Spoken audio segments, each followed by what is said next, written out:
ಶಬರಿಮಲೆಗೆ ತೆರಳಿ ವಾಪಸ್ ಬರುವಂತಹ ಸಂದರ್ಭದಲ್ಲಿ ನಡೆದಂತಹ ಭೀಕರ ಅಪಘಾತಕ್ಕೆ ಈಗಾಗಲೇ 4 ಜನ ಮೃತಪಟ್ಟಿದ್ದು 7 ಜನ ಆಸ್ಪತ್ರೆಯಲ್ಲಿ ಚಿಕಿತ್ಸೆ ಪಡೀತಾ ಇದ್ದಾರೆ.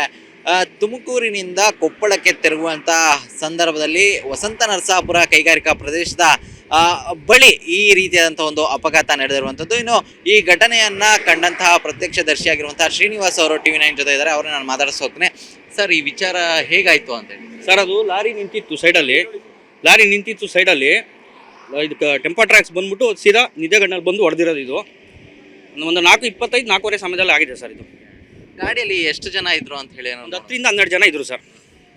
ಎಲ್ಲ ಯಪ್ಸ್ವಾಮಿ ಮಲೆ ಕಂಡೀಷನ್ ಯಾವ ರೀತಿ ಇತ್ತು ಸರ್? ಒಂದು 6 ಜನ ಮೋಸ್ಟ್ಲಿ ಸತ್ತೋಗಿರ್ಬೋದು. ಆಂಬುಲೆನ್ಸಲ್ಲಿ ಒಂದು 3 ಜನ ಹಾಕೊಂಡು ಹೋಗಿದ್ರು, ಮತ್ತೆ ಇನ್ನೂ ಆಂಬುಲೆನ್ಸಲ್ಲಿ ತುಂಬ್ಕೊಂಡು ಹೋಗ್ತಾ ಇದ್ರು ಸರ್.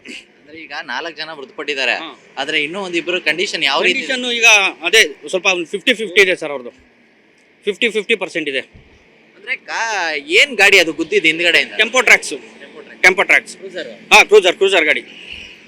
ಅದ್ರಲ್ಲಿ ಇದ್ದವ್ರಿಗೆ ಯಾರ್ಯಾರು ಜಾಸ್ತಿ ಇಂಜುರಿ ಆಗಿತ್ತು, ಎಲ್ಲಿದ್ದವ್ರಿಗೆ ಅಂತ? ಮುಂದೆ ಫ್ರಂಟಲ್ಲಿ ಇದ್ದವ್ರಿಗೆ ಫುಲ್ ಇಂಜುರಿ. ಡೆತ್ ಆಗಿರೋರು ಫ್ರಂಟಲ್ಲಿ ಇರೋರು.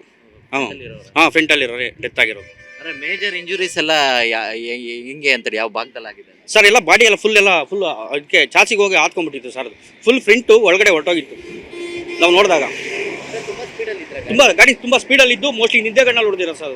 ನಿದ್ದೆಗಣ್ಣಲ್ಲಿ ಹೊಡೆದಿರೋದು. ಫುಲ್ ಲಾರಿ ಅವ್ರು ಫುಲ್ ಸೈಡಲ್ಲಿ ಹಾಕೊಂಡು ರೆಸ್ಟ್ ಮಾಡ್ತಾ ಇದ್ರು ಅನ್ಸುತ್ತೆ, ಹಂಗೆ ಬಂದು ಹೊಡೆದಿರೋದು ಸ್ಪೀಡಲ್ಲಿ.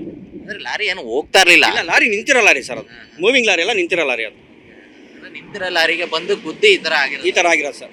ನಾನು ಅವಾಗ ಡ್ರಾಪ್ ಹೋಗ್ತಾ ಇದ್ದೆ, ಅವಾಗ ಈ ಥರ ಆಗಿರೋದು.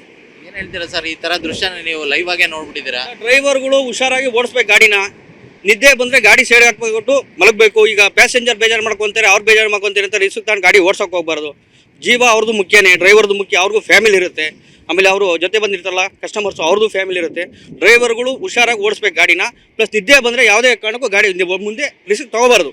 ಅವ್ರಿಗೆ ಮುಂಚೆನೇ ಡ್ರೈವರಿಗೆ ಮುಂಚೆನೇ ಗೊತ್ತಾಗುತ್ತೆ ಸರ್. ಅವ್ರಿಗೆ ನಾನು ನಿದ್ದೆ ಬರ್ತಾ ಇದೆ, ನನಗೆ ಗಾಡಿ ಓಡಿಸೋಕ್ಕೆ ಆಗಲ್ಲ ಅಂತ ಗೊತ್ತಾಗುತ್ತೆ. ಅವಾಗ ಗಾಡಿ ಸೈಡ್ ಹಾಕಿ ಮುಖ ತೊಳೆಯೋದಿಲ್ಲ, ಟೀ ಕುಡಿದ ಒಂದು ರೌಂಡ್ ವಾಕ್ ಮಾಡೋದು, ಏನೋ ಒಂದು ಮಾಡಿದ್ರೆ ಈ ಥರ ಇದು ಅಪಘಾತಗಳು ಆಗೋ ಚಾನ್ಸಸ್ ಕಡಿಮೆ ಇದೆ ಸರ್. ಈ ಇನ್ಸಿಡೆಂಟ್ ಅಲ್ಲಿ ಈಗ 4 ಜನ ಮೃತಪಟ್ಟಿದ್ದಾರೆ. ಡ್ರೈವರ್ ಇನ್ನೂ ಇಂಜುರಿ ಆಗಿದ್ದಾರೆ, ಆಸ್ಪತ್ರೆಯಲ್ಲಿ ಚಿಕಿತ್ಸೆ ತಗೊಳ್ತಾ ಇದ್ದಾರೆ.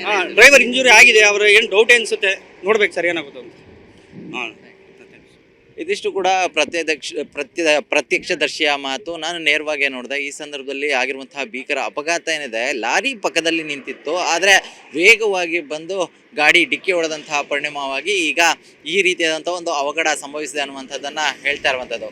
ಕ್ಯಾಮ್ರಾ ಪರ್ಸನ್ ಸೋಮಶೇಖರ್ ಜೊತೆ ಜಗದೀಶ್, TV9 ತುಮಕೂರು.